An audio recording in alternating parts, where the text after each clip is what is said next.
thick of things. Just the clearance that was needed.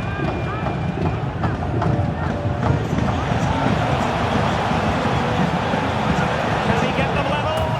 An absolutely breathtaking spell. We were ready to... Getting out the group stages, that's the club bare minimum. And looking at the squad that I have, the group of players that I have assembled and the ones I wish to assemble in January, getting to the quarterfinals is my bare minimum. I've said countless times, and I'll say it again, there is a special group of players at Manchester United. All they need is a push. All they need is the right man to bring them together, and all they need is the confidence. There's a lot of Champions League football left to be played ahead of us. And I can't guarantee that we will qualify. But what I can guarantee is that for every minute we're on the pitch in those European nights, we're going to give the Old Trafford faithful and those traveling fans everything that we have. And rest assured, if we do that, it's going to be enough.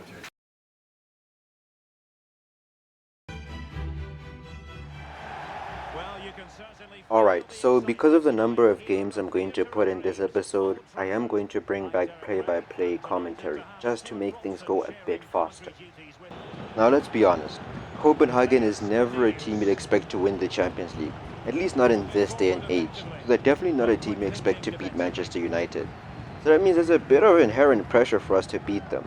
Thankfully though, all it takes to get the first goal is a wonderful ball from Bruno, run forward from Rashford, sweat to Anthony, and it's an easy goal for the Brazilian. And I was hoping they would stay that simple for the rest of the game, for the rest of the half at least, but you know something's up when Rafael Varane is giving you an own goal. But thankfully we were able to just keep our heads up. We went on the attack once again. Rashford beats his man, gives it to Mount, Mount sends it to Garnacho. 1v1, you expect him to score, but yeah, it's a bit disappointing not to see that in the back of the net, but positives being taken into account, it does mean we're knocking on the door. And let's just say Garnacho was very determined not to let that slide. Some good pressure from Anthony, a sweat to Garnacho, and a nice ball in off the post. The second half begins with an absolute dime ball from Mason Mount, who gets it over the top to Garnacho. He takes a decent touch, and let's just say, I was seeing a bit of Ronaldo more than Garnacho there. And to round the game off before I sim to the end, Rafael Varane chipped in with a very towering header over the Copenhagen defense to make things 4-1 and to see a pretty nice picture for a thumbnail. So fast forward to the 90th minute and Manchester United gets a very comprehensive 4-2 victory. Before the next Copenhagen game, I wanted to show off the youth academy. And I gotta say, it's looking like a pretty decent build. We got a couple of players who got some decent potential, and I feel that at the end of the season, maybe 1, 2, 3, maybe even 4 can get promoted, sent out into the loan cycle, and who knows, maybe a couple of seasons in the future, we can see them becoming first team players, or at minimum, people we see on the bench. But we gotta head back onto the pitch. We're going to be facing Copenhagen, this time at their home stadium, and if you ask me, I'm expecting another win. All things considered, we got off to a pretty bad start. Onana probably should have caught that ball because it put us in an awkward situation. A situation where Mount had to defend and he brought a player down in the box. And when he brought a player down in the box, they got a penalty. And let's just say Copenhagen really wasn't in the mood to miss a penalty, which meant that 5 minutes into the game, we're already 1-0 down away from home. Just 10 minutes later, Copenhagen were on another attack. Lawson was running down the wing. He was giving us a bit of a headache, but we did send a few players up toward him, cutting out passing lanes, eventually leading to Amrabat winning the ball back. He gives it off to Mason Mount. He looks for a passing option, doesn't find anything, so he has to dribble around for a bit. Eventually, he does have to let the ball go to Lisandro Martinez. He pings one to Anthony. He takes the touch, beats his defender, and running down the wing, all that's left to do is for him to cross the ball in. He dishes it to Rashford, but he can't get there. In the 26th minute, we get another chance to score, this time courtesy of an Anthony ball into Rashford once more. He's been here before, he takes the shot, he sends it into the net, and it's 1-1 to Manchester United. In the 40th minute, we found ourselves on another attack, and it would be really nice to get a goal just before half-time. We saw Garnacho in the midfield. He has the vision to see Luke Shaw. Luke Shaw basically has to cross it into Mount, and he just taps it in at the near post. In the 80th minute, Copenhagen found themselves on another attack, and they were looking pretty dangerous, hoping to get themselves one more goal before full time. And let's just say they got pretty close. They crossed the ball in, they cut it back, And thankfully Rafael Varane was there to block. And it's got me wondering, one, he's a very good defender, but two, if he goes, and he's going to go, we're going to really notice his absence there. But all in all, we were able to walk away with a 2-1 win against Copenhagen as the ref blows a final whistle. It's not as comprehensive and it's not as emphatic as our first outing against them at Old Trafford. It was a lot more dicey. I guess we credit that to being Copenhagen having to play at home and us having to play away. But either way, what does matter is we got the 3 points. We're walking out of here, and who knows? A couple more wins. We got Galatasaray next. Maybe if we beat them, we may even top the group. Now I must say, I'm having a ton of fun with the Manchester United squad. Players like Mason Mount and Amrabat and Garnacho, for lack of a better word, feel right. They feel great to use on the ball. I like Amrabat's tackling, I like his pace. Even though it's not a lot of pace, I do like the speed he brings compared to Casemiro. I like Mason Mount's general physicality, if we can call it that, and his ability to track markers and basically dish out some decent passes. But Alejandro Garnacho, I love him because he's my favorite type of winger. Someone you cut inside with, take a finesse shot, score a goal most times, 7-8 times out of 10. But more importantly, he's tenacious, he's young, he's energetic. I have the feeling that you noticed that Bruno Fernandes, basically the best player on the team, kinda got injured, and it's kind of a long-term injury. All I'm gonna say about that is he got injured during the Carabao Cup. This is a Champions League video, not a Carabao Cup video. So to really see me processing the injury, you're gonna have to wait for the Carabao Cup video to come out. And hey, if you want to be notified when it does come out, you can hit the subscribe button. Okay, shameless plug aside, now we gotta face off against Galatasaray. We've beat them before and we've beat them pretty comfortably. That being said, Galatasaray is still a very difficult team to face off against, especially away from home. So despite that pretty comprehensive victory in the past, I still expect a very difficult game. And I expect that the only way for us to win or even get a point out of this game is for our players to do their very best.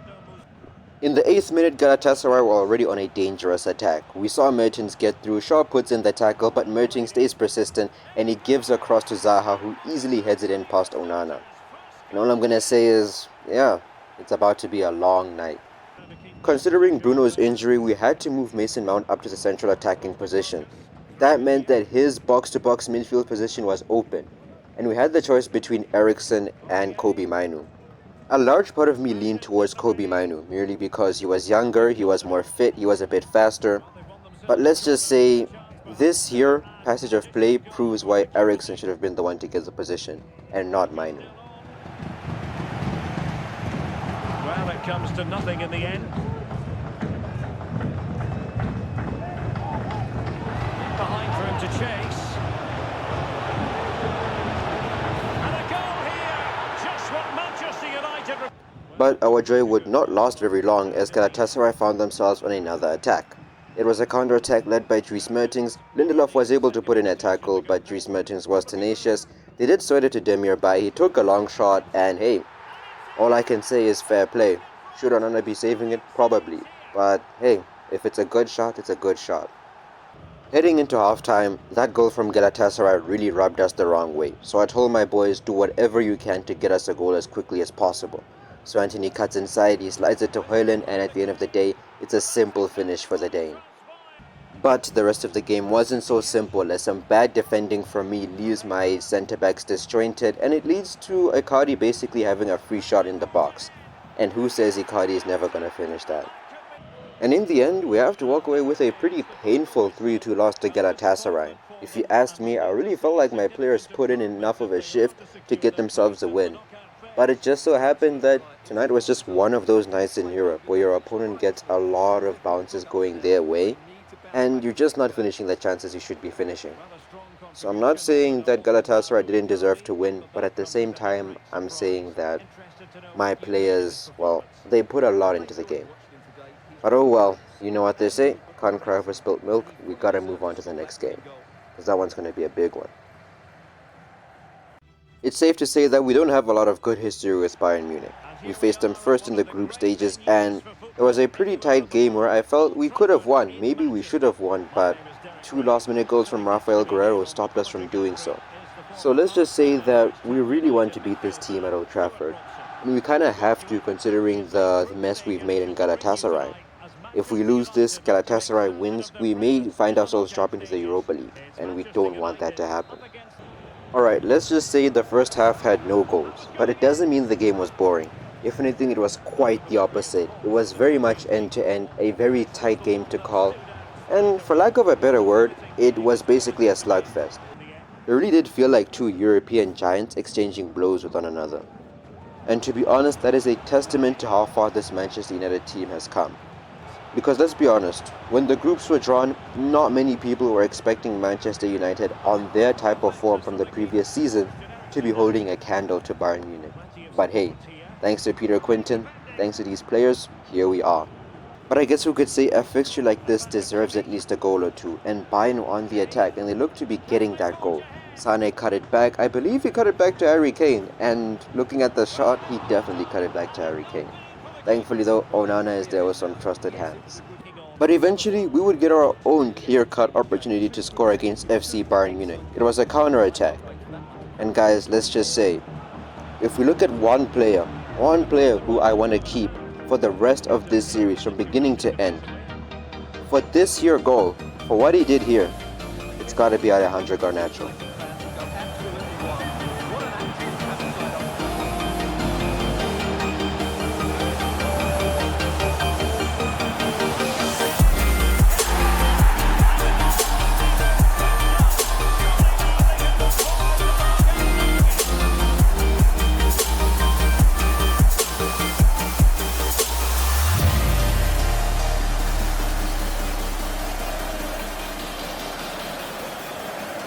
Garnacho's behavior was just simply diabolical there. To do that against Manuel Neuer, one of the greatest goalkeepers of our time, I mean, it speaks for itself. That kid, should I say this kid, our kid, he's got a ton of potential. So we drew Barcelona. We finished second in our group and we drew Barcelona. These next two games are going to be the last two games of the episode, because I want the quarterfinals and hopefully a little bit more than the quarterfinals to be their own episode. Because I mean, who knows? What if we get to the quarterfinals and make it all the way to the final in season 1? Like, who knows? But yeah, and on all seriousness, as well as that, we did sign Lenny Yoro, so shout out to Lenny Yoro. We needed him for the squad depth at centre back. But focusing on the game, I am not going to be doing the play-by-play commentary for these ones. I feel it would be best that you just kind of see the highlights for yourselves. A bit of a spoiler, both legs ended up getting 14 goals in total between the two teams, so I think you're going to have fun with that. But you know what? I think that's going to be enough from me. I think I should let you guys watch the football and let you guys watch how good this Man United team really is now that we're facing one of the best teams in the world. What a mouth-watering prospect this is. Two genuine heavyweights of European football, both with the potential to go all the way. It's difficult to pick a winner here. Well, what a first leg we have in store for us here. Yes, it might be cagey, but these are two excellent teams with great individuals. But in this case, the manager, Stuart, has given him the vote of confidence. Well, I should know all about lengthy injuries. I just hope To take the lead! And a goal right off the bat! No wonder they're jumping for joy! It's up to United now to be inventive.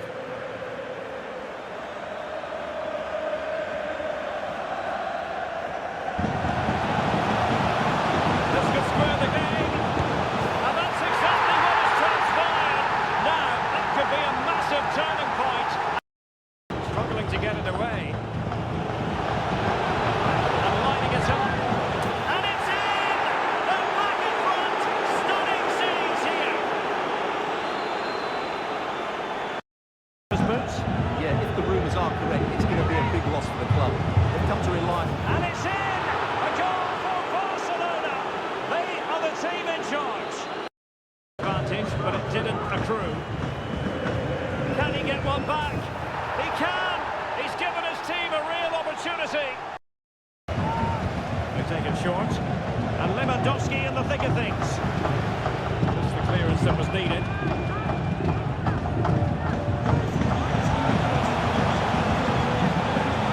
Can he get them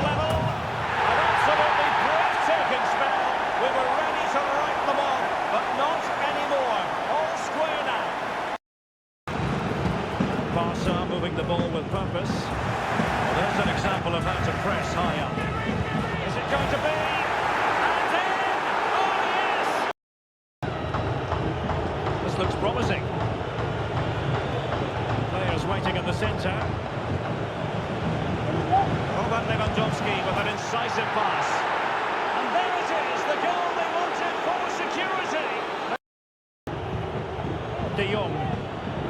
Well, it's a textbook example of dynamic passing. Opportunity. And a goal to settle the issue once and for all.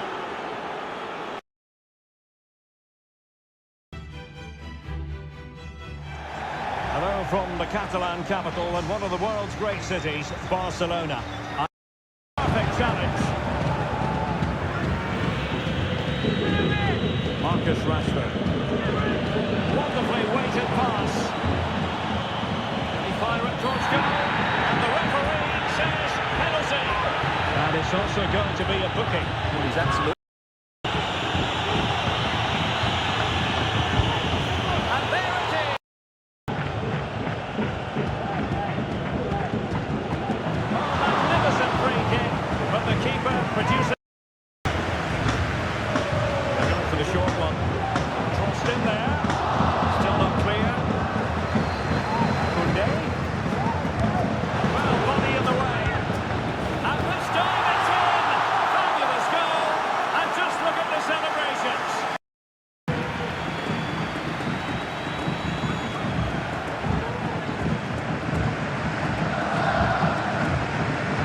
Determined defending. Dangerous ball. De Jong. And is this the moment for Lewandowski? A goal! He's dispatched it! Much to the sheer delight of the fans.